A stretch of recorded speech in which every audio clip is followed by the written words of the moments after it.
Welcome to another lecture on linear programming. We were looking at duality theory, and the perspective we had was giving bounds.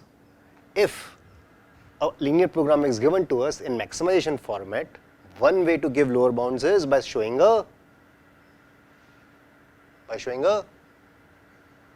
how do you show a lower bound here? A feasible solution on this side, right? And then the dual allowed us to construct another linear program such that any feasible solution is an upper bound here. And this is kind of symmetric in the sense that any solution here is a lower bound here, any solution here is an upper bound here. And in an ideal world, we would want that the best solution here is actually the best upper bound. In other words, this optimal and this optimal is equal. And since we live in an ideal world, these two things are going to match. Okay. We do not live in an ideal world, but these things are going to match, right? So this can give you the strongest upper bound possible, right? But there was a technicality, right? The technicality was about feasibility, infeasibility. It might happen that this is infeasible, right? What we know is if this is infeasible, if this is unbounded, that means there cannot be a solution here. And if this is unbounded, then this cannot be a solution here. By the way, small obvious question, if this is unbounded, that means the optimal value here is minus infinity. If this is unbounded here, then the optimal value is, if this is infeasible, then the optimal value here is,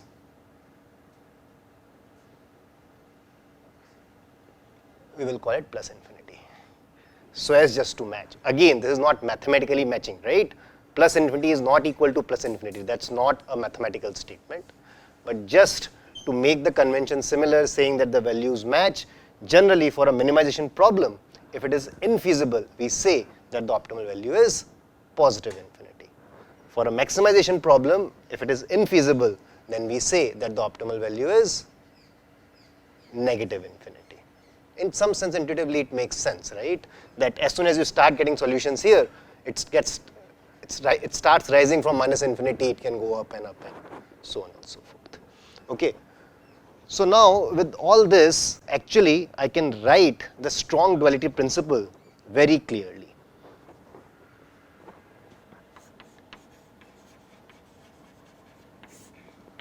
So this will be our formulation of strong duality theorem. Again, assume that you are given linear programs in this format.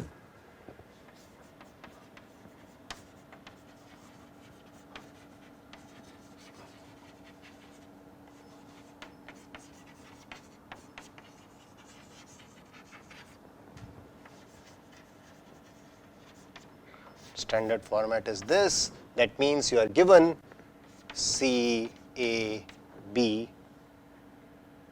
That's all, right? Okay. You are given these.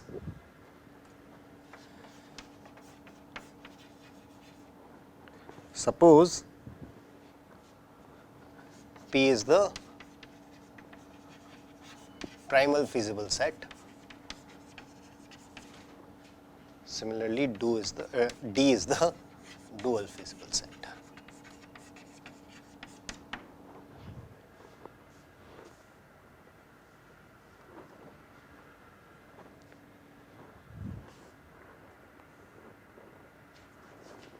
So this is the notation. Again, I am writing this for this particular standard linear program, but you know it doesn't matter.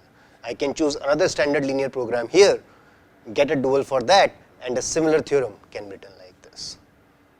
Okay, this is just to make it concrete, but the strong duality obviously holds for any linear program here. And we saw last time how to take the dual, right? We don't have to convert it into standard form, memorize this and do it, right? We can take it directly, right? We'll talk about it, but yeah. So if P is empty, this implies dual is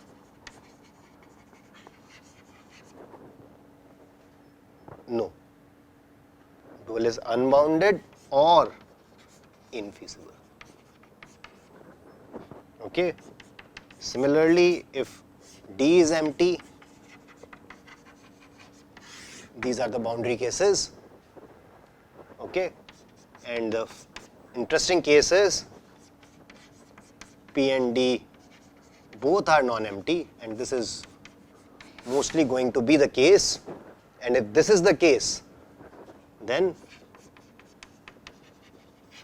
optimal values exist and match.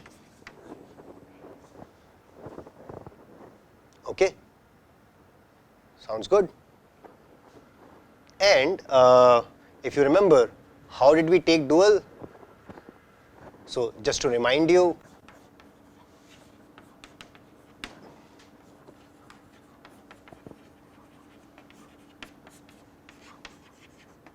this equivalence was very important.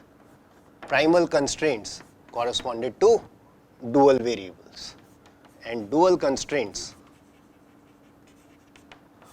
corresponded to primal variables, right? And then we think of what elements should I multiply here so that I get a lower bound here, right? And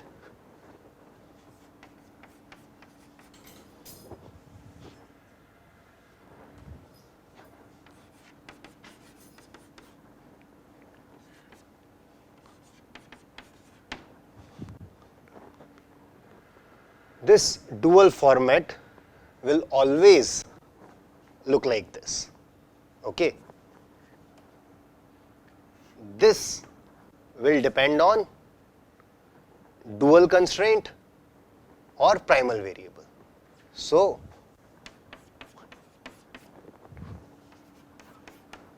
this is because of 2. Okay? So, when you are given primal, your variables, the sign of variables are specified.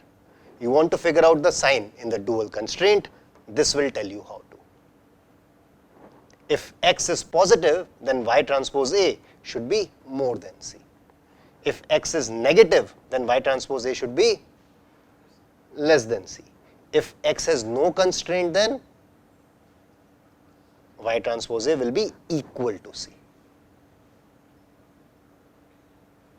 Okay, there is no other way, otherwise you cannot write this, right? You want to impose constraints on your dual constraint and primal variables so that this is always true. Now when you look at this, here I see primal variables will be given.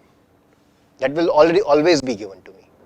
Then I can use the dual constraint, I can specify the dual constraint in such a way so that this is specified. Similarly, this is done using B. My primal constraint will be given.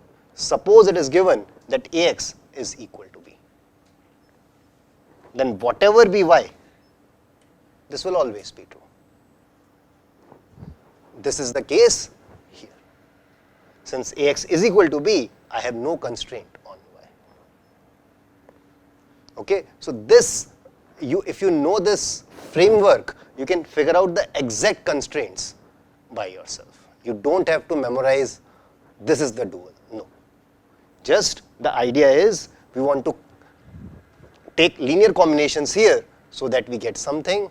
It looks like this. What are the exact things? They will follow from this